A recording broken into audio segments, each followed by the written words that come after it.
Olá, minha gente, tudo bem? Sejam muito bem-vindos e bem-vindas. Olha aqui o novo cenário, os livros de sempre, os amores de sempre. E eu vou conversar hoje com vocês sobre Teresa Costa Rego.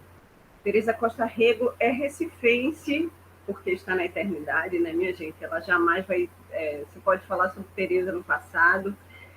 E nasceu no Recife no dia 28 de abril.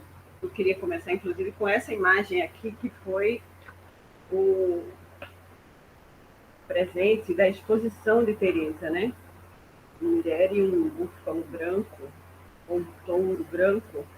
Mas Teresa nasceu no dia 28 de abril de 1929 e faleceu em 26 de julho de 2020, aos 91 anos, no seu corpo, porque sua arte, seu espírito, sua proposta de força para viver e motivo para viver, leitmotiv a existência humana, né, para sempre, numa luta contra a morte, a degradação do corpo, a degradação dos valores, da essência da vida mesma, pulsante, jamais vai se apagar quando invocarmos o nome Teresa Costa Rego.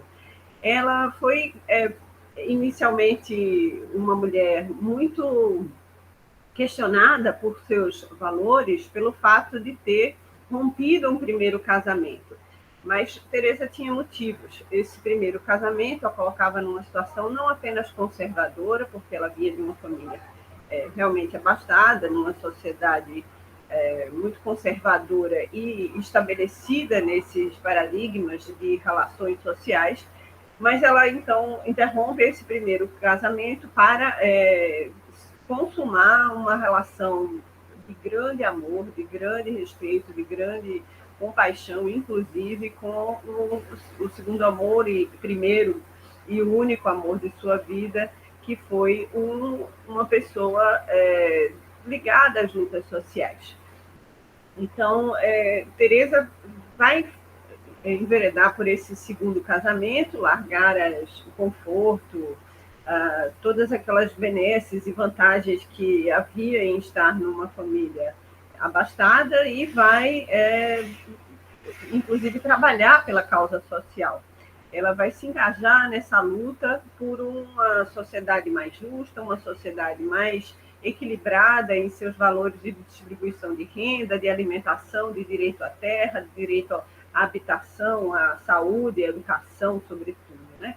Então, nesse segundo casamento, Teresa realmente vive como uma mulher livre e que pode não apenas atuar como um indivíduo que tem sua expressão de desejo, de vontade, sua voz ativa, né, em relação à sua própria vontade, não à vontade da família, não está sempre subjugada aos planos de uma família, né, sobretudo uma família estratificadamente bem colocada, burguesa. Então ela vai se libertar num sentido mais amplo, porque então Teresa vai poder estudar, e ela passa a estudar história. Ela havia sido aluna da Escola de Belas Artes no Recife, em 1950, já fez ali já se destacou por seu talento como pintora, né? Bom, basta mostrar aqui também um outro trabalho que ela fez, né, que foi ceder obras para ilustração desse livro, né, As Filhas de Lilith.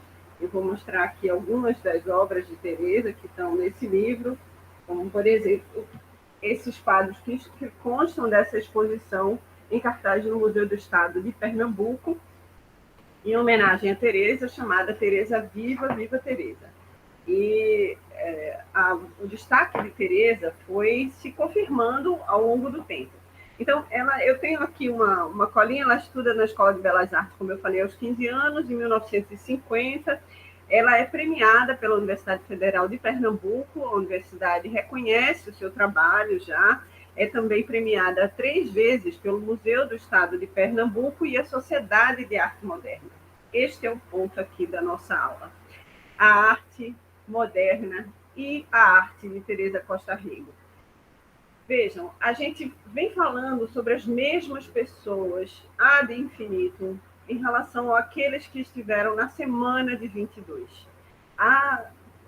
condição do modernismo brasileiro parece ainda estruturada naquela semana realizada entre dia 13 e 17 de fevereiro do ano de 22, mas, na verdade, muitos outros estavam engajados nesse projeto de libertação da arte brasileira. Então, Teresa vai inaugurar os vermelhos do modernismo brasileiro. Ela vai trazer uma cartela de cores muito mais ampla, que, por exemplo, perdoe a falta de modéstia em se tratando de também uma recifense, a Teresa transcende em cores, eu poderia dizer, a Anita Malfatti e também a Tarsila do Amaral. Então, vejam só, acho importante que a gente faça alguns reconhecimentos em relação ao que foi que a gente já conseguiu explorar das artes brasileiras, por onde nos debruçamos de forma repetida, exaustiva, de maneira a entender que as coisas estão congeladas, fixas, num modo de ver a história que não é dinâmico. E a história é dinâmica, sobretudo a história da arte. Então, é preciso redescobrir o modernismo brasileiro e é preciso descobrir a obra de Teresa, ainda mais na geração da qual vocês fazem parte, porque ali estão valores de preservação da pulsão de vida, da força, do existir, do ser livre, do se expressar, do ir à exaustão, buscar uma compreensão do mundo que trabalhe com a possibilidade de equilíbrio, de inclusão social, de uma visão da história mais ampla. Então, essa presença de estudos que foram empreendidos por Teresa, inclusive no doutorado, ela estuda história na USP e depois vai fazer o doutorado, está presente na obra de Teresa. Então, ela dialoga por essas questões sociais de uma maneira muito artística. Essas questões históricas, elas estão ali revistas na arte de Teresa de maneira que nenhum livro de história consegue nos contar, porque desperta em nós sensações que podem conectar com essa metafísica da arte, né? Com esse outro lugar, que é o lugar onde a arte transcende o espaço da lógica e da razão, que é o espaço do sentir, das sensações, daquela inexplicável maneira de trazer na memória da gente algum tipo de informação que pela racionalidade jamais a gente consegue conectar. Bom, então, ela vai se formar pela USP em 1964, casa com Diógenes, e ele é preso pouco tempo depois, em 1969, e em 72 é solto, eles fogem para o Chile, vão se exilar no Chile, mas com a derrubada de Allende, né, a ditadura de Pinochet, eles precisam então se exilar na França.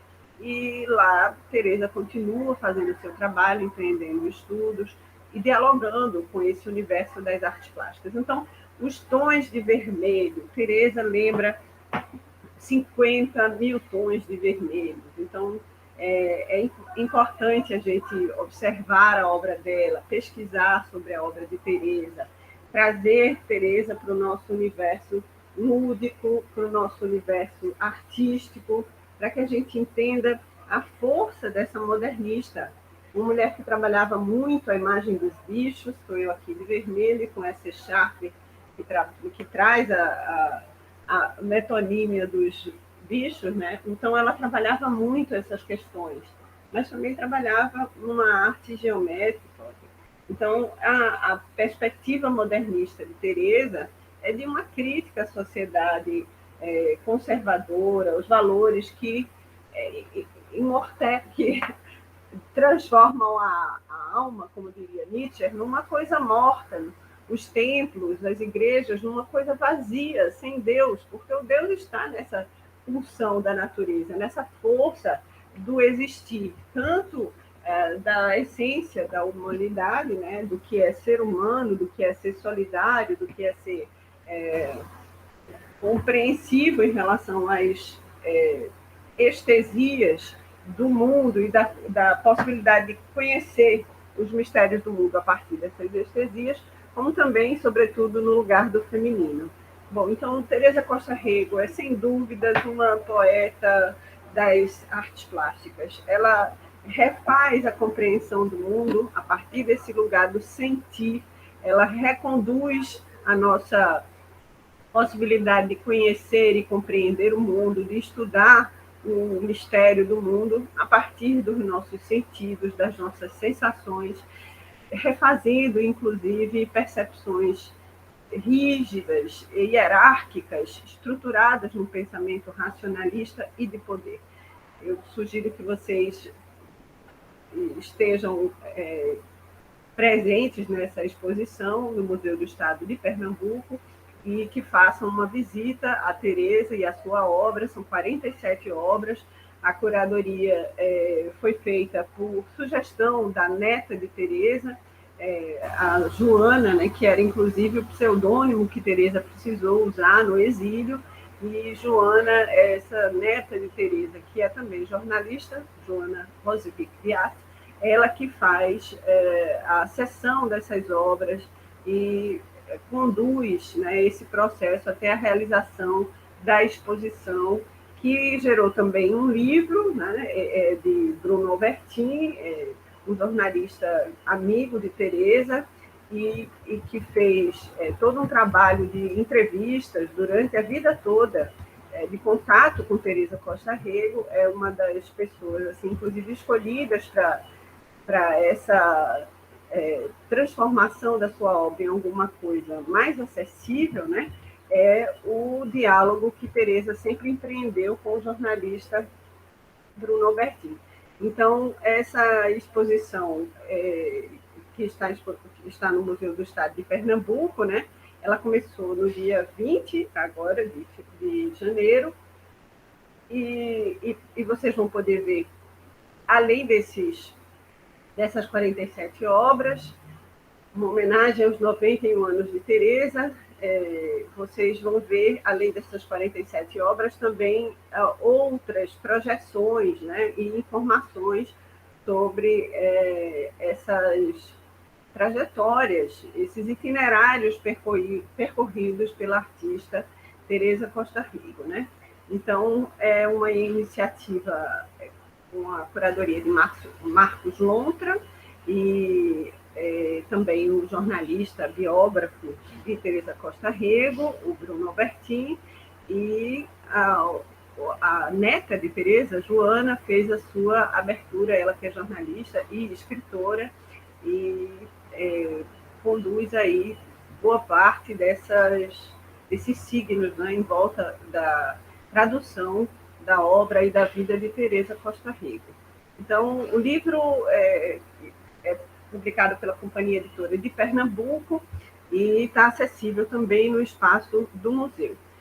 Teresa Costa Rego, sem dúvida nenhuma, embora não tenha participado da semana de 22, né?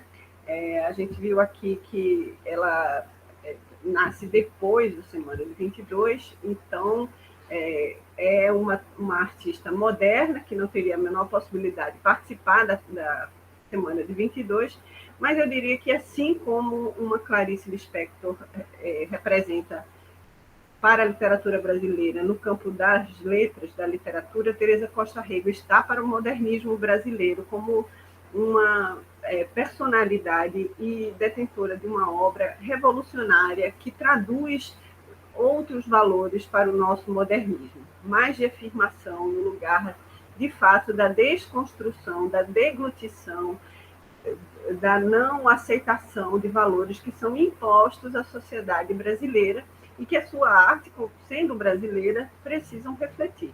Então, é essa reflexão que eu gostaria de deixar aqui para vocês. É muito interessante ver como também Teresa começou precocemente, né, a sua trajetória.